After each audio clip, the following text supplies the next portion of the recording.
Alright, my trip here on Guam is finally coming to a close.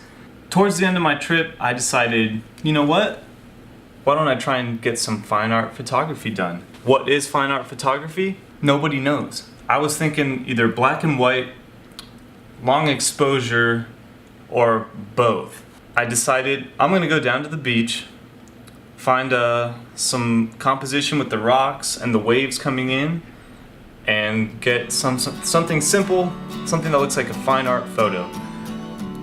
And I screwed it up royally. I screwed it up so bad.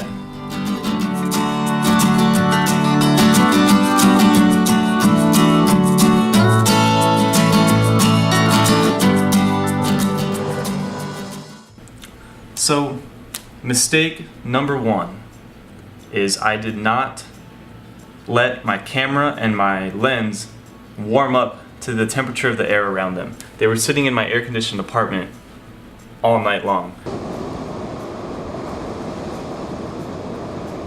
I took this part of the lens off and fog appeared on the inside of that lens glass area.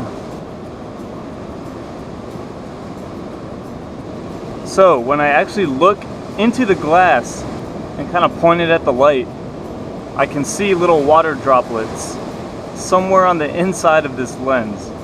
So that's obviously not a good thing. I won't be able to take any pictures with it until those dry. So I don't know, I'm trying to think if I can get anything with the other lens I have. This humidity is a huge problem right now. So if you have a cold lens and you take it out into warm, humid air, and as soon as you take the cover off, condensation is going to form here, condensation is going to form here once you take this cover off, and the worst thing you can do is with your camera. You have a cold camera, warm, humid air around it. When you take this cover off, you're going to get condensation on the mirror and the sensor and all that important stuff in there. So that's just a bad thing. And I didn't let my camera warm up.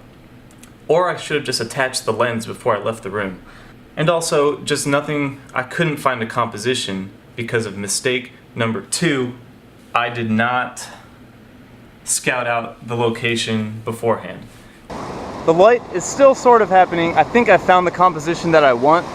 I'm just getting low to the ground and I'm getting these rocks, hoping to get kind of a long exposure. I just kind of ran out of time. I had to choose something. I couldn't find the perfect rock or area that I wanted to photograph. And that's kind of the problems you run into when you decide to come out here at the very last second. Just as I suspected, it's not that cool. So I apologize, this was not, just didn't work out the way I planned, but, well, I didn't really plan, did I?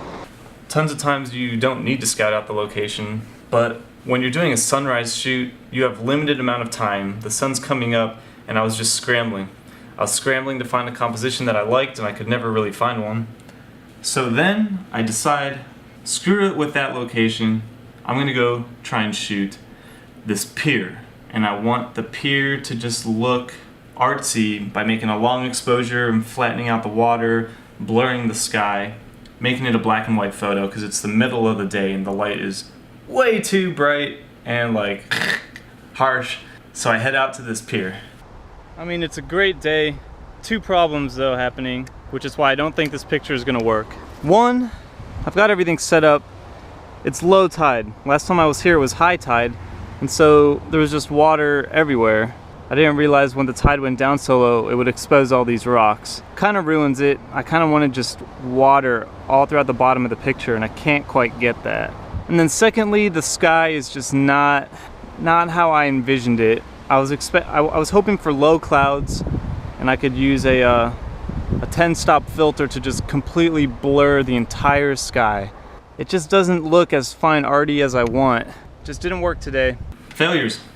Two failures. You know, I went into a really bad place. But enough of that, there's always good news. I decided to correct my mistakes and just try again. And screw the fine art. I just went back to straight up landscape photography. So, back at the beach, and I've learned two things from my previous mistakes. One is I got here early and took out my gear, so I'm letting it warm up, that way it doesn't fog up. And number two, I actually came down and scouted out the location a little bit and tried to find something interesting in the daytime. So we're about 10 minutes to sunrise, and there's just so much color in the sky. Beautiful oranges, blues, pink, and just dramatic clouds. It's a beauteous morning, beauteous view. I think I've finally got the composition I wanted. Oh my gosh, I'm gonna get wet. I wanted a little bit more water in the bottom right of the picture, and I kind of had rocks all along the bottom, and that just doesn't look that good. So my tripod's pretty much over water right now. These rocks will appear, and I'm kind of centered up on that big rock there. And then you've got rocks on the left and some rocks on the right, which kind of just balance the image out. All right, I need to start getting set up here. My super trusty 17 to 40 millimeters, pretty much the workhorse of my photography lens collection. I've got a polarizer on, Canon 6D. Now, I'm pretty sure I'm gonna have to take two separate exposures, one for the highlights and one for the shadows. My camera doesn't have enough dynamic range to really capture all the detail in the shadows and the highlights without blowing something out. Yep, I need a neutral density filter. Here are my two rules. 99% of the time, if you can do a long exposure, you should do a long exposure. If there's movement in either water or clouds, it just makes the image, I think it just makes the picture look more like powerful and cool, basically. My other rule is anytime you have wet rocks, put a polarizer on. And pretty much if you have clouds in the sky, I also put a polarizer on because it makes them look so much more dramatic. What is this gunk on my filter? I can't get it off, and the sun's coming up. Got a 1 second exposure. Let's see what it's supposed to be with the little stopper on. 1 minute, oh my gosh, 1 minute. Bulb mode, here we go. 5, 4, 3, 2, 1. Oh, it's exposed pretty good. All right, now I've changed the aperture to f/22 and I switched out of bulb mode. I'm now at 1/3, wait, no.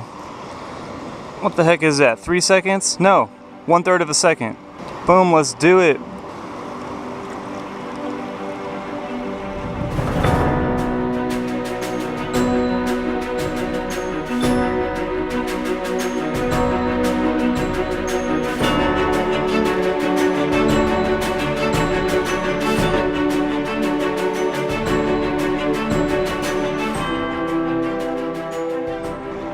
But that's it, that's a sunrise photo.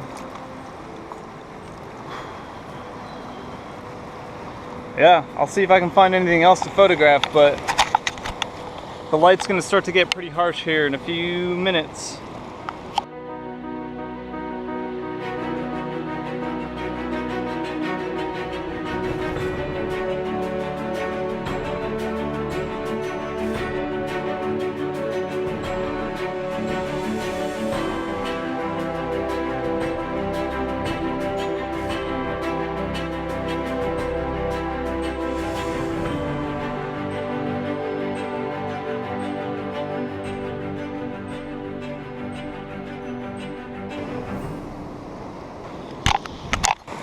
I kind of want like a maybe 1.5 second exposure, maybe 2 seconds. And to do that, I'm gonna need to bring out the 6-stop filter because it's just too bright now. And yet my composition is just the beach and then waves and a cliff. And it all just looks so peaceful. All right, now I'm going to try f8, or no, I'm sorry. Yeah, let me go to f8, see if I can ramp this shutter speed down a little bit. There we go, that's more manageable. One other thing I'm gonna do here is I usually have this 2-second timer, and I'm gonna change that to just single shooting. No, yes, single shooting. I don't want that delay. I want to be able to time exactly when I take the picture. And let me move this out of the picture. So I'm gonna wait for one of these big waves to come up and take the picture right as it starts to recede. right now. I like it, I like it. I'm also, so yeah, I'm just gonna take maybe like 5 or 6 of these pictures. One of them should be good, hopefully.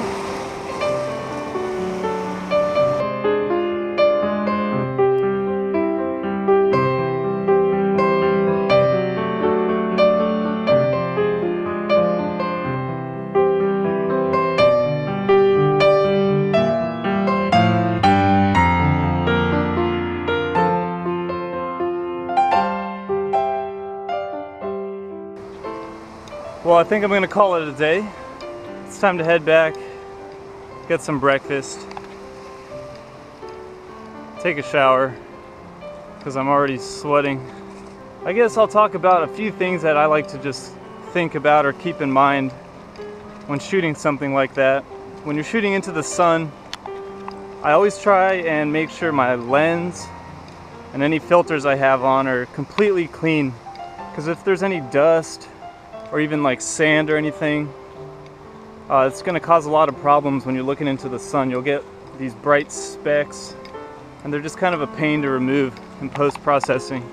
And then the other thing, this is my technique, everyone's obviously got their own, but I take 2 photos, one to expose the foreground, one to expose the sky, which is always way brighter in a sunrise or sunset when you're shooting right into the sun like that. Is that cheating? Is exposing 2 different pictures together cheating? No. The answer is no. I have to do it to get a better picture. Because otherwise you would just have black rocks and a cool looking sky. Or you could have like a cool looking foreground with all this detail and color and just a bright white sky. That's just the limitations of the camera. Well, until next time, see you then. Get out there and have fun shooting.